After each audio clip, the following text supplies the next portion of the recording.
Boa noite aos telespectadores aqui da TV Floripa, canal 4 da NET, e aos internautas que nos acompanham pelo site www.tvfloripa.org.br.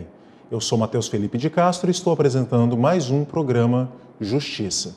E o tema do nosso dia de hoje é transporte coletivo e movimento passe livre. Todos temos acompanhado pelos noticiários nacionais os grandes movimentos que têm acontecido nas cidades brasileiras em torno da redução das tarifas de ônibus. Essas manifestações vêm acontecendo há anos no Brasil afora e no último dia 6 de junho tomaram a maior cidade brasileira, São Paulo, e dali se espalharam pelas grandes capitais de nosso país, tomando todo o Brasil. Que fenômeno é este? Por que a juventude brasileira está indo para as ruas? Quais são as reivindicações desses manifestantes? Para onde essas manifestações apontam? Todas essas são perguntas importantes que o povo brasileiro está se fazendo neste momento tão difícil e colocam uma significativa mudança no cenário político nacional e em antigos preconceitos do povo brasileiro. Seríamos um povo pacífico? Seríamos um povo que não é dado às grandes manifestações? Ou seríamos, pelo contrário, um povo de luta cuja história demonstra que os grandes direitos fundamentais da nação brasileira foram sim conquistados mediante as reivindicações da juventude, dos trabalhadores, enfim, do povo brasileiro reunido nas praças e nas ruas brasileiras? A história do Brasil está marcada por uma rápida industrialização, ocorrida principalmente a partir dos anos 30 do século XX. Até aquele momento, o Brasil era um país eminentemente rural. A nossa Revolução Industrial precisou arregimentar grandes contingentes de trabalhadores, principalmente no campo. Isso acabou por provocar um grande êxodo rural. Esse êxodo rural, que levou milhares ou milhões de pessoas dos campos brasileiros para as cidades, não foi acompanhado de uma reforma urbana que pudesse receber essas pessoas. Sistemas de saneamento ambiental ou de esgoto, sistemas de habitação popular, sistemas de saúde, sistemas de educação e cultura e, principalmente, transporte coletivo. Nada disso foi realizado nas grandes cidades brasileiras, gerando conflitos e caos social que tem aumentado no Brasil, principalmente nos últimos 70 anos. O governo Juscelino Kubitschek implementou um sistema no Brasil rodoviário, principalmente fundado no transporte individual. Com isso, o governo Juscelino Kubitschek tensionava trazer para o Brasil as grandes multinacionais do automóvel, principalmente norte-americanas e alemãs. No entanto, esse tipo de modelo de transporte baseado no automóvel, no transporte individual, tem gerado grande colapso das cidades brasileiras e do nosso sistema rodoviário. Acostumados ao automóvel, acostumados à moto, nós compramos esses automóveis e abarrotamos as cidades e as ruas brasileiras que não possuem mais espaço. Ou seja, o transporte coletivo não foi priorizado no nosso país e agora está gerando um grande caos urbano nas nossas cidades. Essa mistura explosiva entre abuso do transporte individual e problemas urbanos estruturais é que agora está gerando revolta na sociedade brasileira, que está pagando bastante caro para se deslocar quando consegue se deslocar. Tanto quem utiliza o ônibus como quem utiliza o automóvel está parado nas grandes avenidas brasileiras, com isso não podendo exercer o seu sagrado direito de ir e vir. Transporte coletivo é um direito. Está previsto na Constituição brasileira que no seu artigo 30 afirma: compete aos municípios, inciso 5º, organizar e prestar, diretamente ou sob regime de concessão ou permissão, os serviços públicos de interesse local, incluído de transporte coletivo, que tem caráter essencial. Ou seja, a Constituição definiu o serviço público de transporte como sendo um direito fundamental dos cidadãos. Por quê?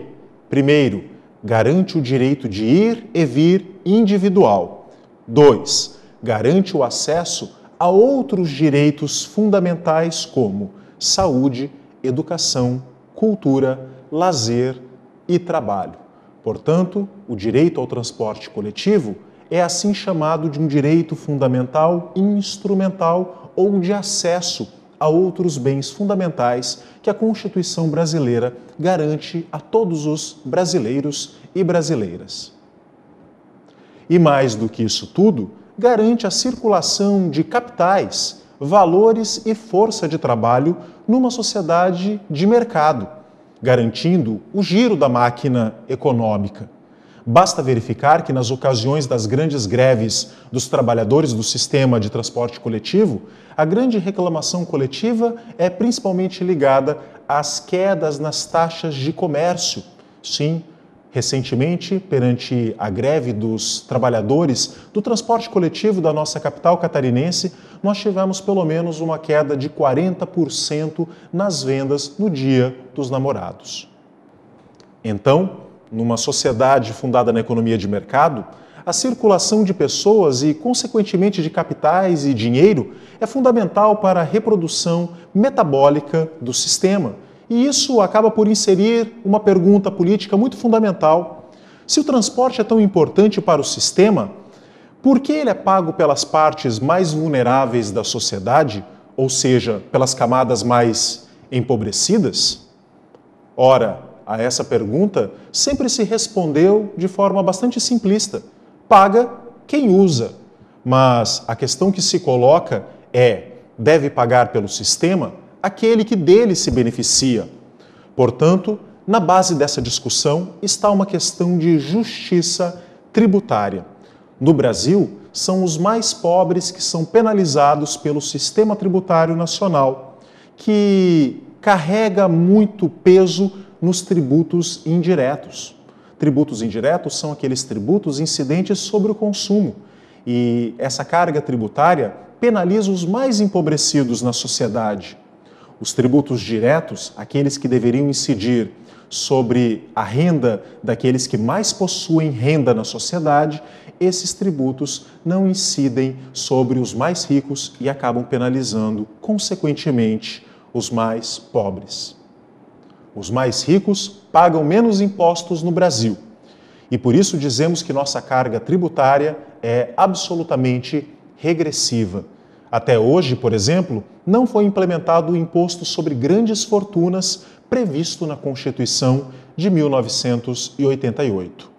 E as grandes multinacionais possuem facilidades jurídico-legais para remeter lucros ao exterior, penalizando com isso o desenvolvimento da nação brasileira, eis que elas produzem aqui riqueza, mais-valia em nosso território e remetem esses valores para as nações que são sede de suas indústrias. Na questão do transporte coletivo, de nada valeria aos estudantes e aos trabalhadores brasileiros deixar de pagar as tarifas nas catracas para pagá-las via impostos ou tributos indiretos. O que precisa haver é a discussão no nosso país de quais setores sociais devem arcar com os custos do transporte coletivo, pagando por ele, evidentemente, os setores mais beneficiados da sociedade, criando-se um verdadeiro sistema de redistribuição da riqueza nacional e, portanto, de justiça tributária.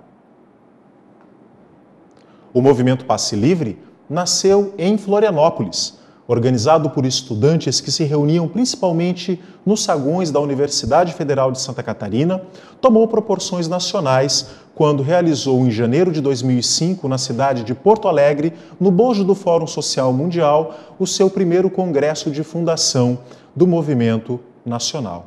Eu estava lá presente, fundando o movimento Passe Livre. Esse movimento luta principalmente por um transporte público desmercantilizado, compreende que o transporte é um direito fundamental e não pode ser tratado como uma simples mercadoria e vendido ao povo como se vendem outros bens. Entende que, se transporte é direito fundamental, principalmente, deve ter controle público com ampla participação do povo na definição das diretrizes do transporte coletivo. O problema é que o sistema constitucional atual de concessões acaba por transferir para a iniciativa privada boa parte das definições políticas de como o sistema deve funcionar e, se está adstrito da lógica do lucro, não pode realizar os direitos fundamentais do povo brasileiro a contento. Essa lógica, a lógica estrita do lucro, não funciona quando se trata de garantir direitos fundamentais. Em 2004, foi aprovada a lei do passe livre em Florianópolis. A pedido do movimento, o então vereador Márcio de Souza apresentou à Câmara de Vereadores um projeto de lei criando o passe livre. Mediante grande pressão popular, este projeto foi aprovado ainda no governo da prefeita Ângela Min. O Ministério Público de Santa Catarina acabou ingressando com uma ação direta de inconstitucionalidade perante o Tribunal de Justiça local, que, por uma questão meramente formal, decretou a inconstitucionalidade da lei, alegando que ela deveria ter sido proposta pelo Executivo e não pelo Legislativo. Portanto, é preciso deixar claro, embora boa parte da grande mídia brasileira esteja tentando dar uma conotação equivocada ao movimento, a bandeira de luta é o passe livre e a diminuição das tarifas de ônibus.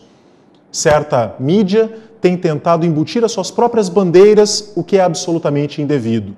Por outro lado, está tentando antecipar o embate eleitoral de 2014, o que é absolutamente indevido numa democracia verdadeira. Esperamos que os grandes atos que se espalham pelo Brasil possam despertar o povo brasileiro para o seu potencial de luta que sempre se fez presente na história nacional e que as autoridades públicas tenham uma postura absolutamente republicana em tratar democraticamente as manifestações de jovens e trabalhadores no Brasil. Nosso programa semanal vai chegando ao seu fim e esperamos aqui poder debater com você as grandes questões nacionais, estaduais e municipais que afligem o povo catarinense e o povo brasileiro. Participe sempre. Mande a sua pergunta ou sugestão para o meu e-mail que está aparecendo aí no rodapé do seu televisor, mateus.tvfloripa@gmail.com. Eu espero o seu e-mail dando a sua sugestão para novos programas e para novos debates aqui no nosso canal. Até lá!